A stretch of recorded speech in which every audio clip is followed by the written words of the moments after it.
Thank you for being part of this presentation. Today we're looking at U.S. History Semester A, and we're actually focusing on the last unit, which is Unit 5, which is From War to Recovery, and we're specifically focusing the U.S. role in World War I tutorial.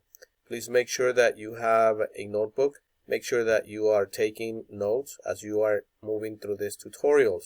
It is important as you will use those notes in order to answer questions in this tutorial as well as unit activities. The objective for this tutorial is that you will analyze the role of the United States in World War I and examine the events surrounding the Treaty of Versailles. Please make sure that you are taking notes, and this will help you be successful. Let's move on. This is page 4 of the U.S. role in World War I tutorial, and this is your lesson activity. Why we go to war. Let's go over the directions so we'll know what to do. Read the instructions for this self-check activity, type in your response to each question, and check your answers. At the end of the activity, write a brief evaluation of your work. Activity. Think about what justifies a nation going to war. If you were a political leader, what conditions would, in your judgment, justify a declaration of war? Write an essay that is at least 200 words long. Alright, so right here you're answering basically the question that addresses basically why should a nation go to war? What justifies a nation to go to war? Remember, going to war means death of people. Going to war means destruction. Going to war means trauma for everybody involved in the war.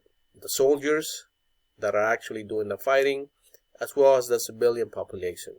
So in this case, you need to give us at least a 200-word long essay. This means that you need to do at least 2 solid paragraphs to explain your response. Let's move on to the next activity. We are now on page 19 of the U.S. role in World War I tutorial, and this is your lesson activity on propaganda. Let's go over the directions so you'll know what to do here. The activity part. Explore what propaganda is. Then, using online resources, select any war poster that was displayed across the United States during World War I and answer the following question. Who is the creator or sponsor of the poster? So what you need to do here, you need to go to online research and in this case search propaganda during World War I, and you should get a whole bunch of images.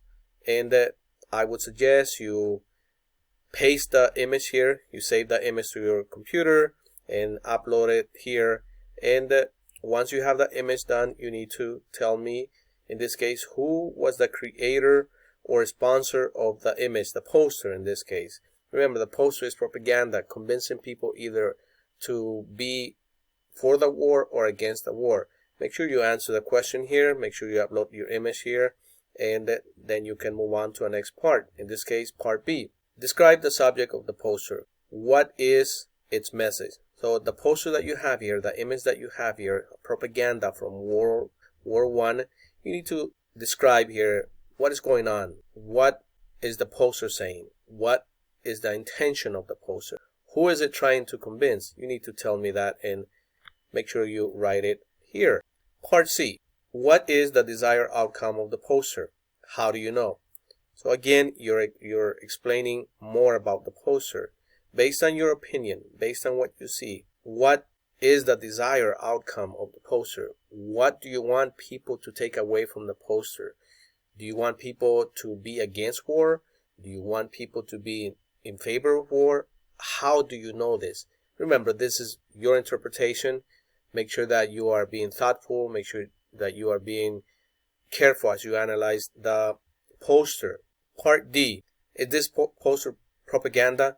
Explain your answer. You know, if you don't know what propaganda is, you need to go back to this tutorial. You're given the definition, or search it online and explain. Is the poster propaganda? Explain your answer, if yes or no. Part E.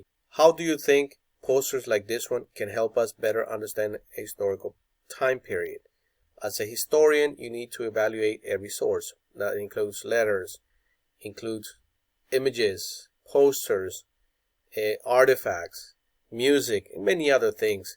And in this case, since you're doing the role of a historian, you need to answer, how do you think posters like this one can help us better understand a historical time period? Please provide, a good solid paragraph here. Don't just throw anything out there, but use evidence, based on the image that you see certain characteristics, you see certain people.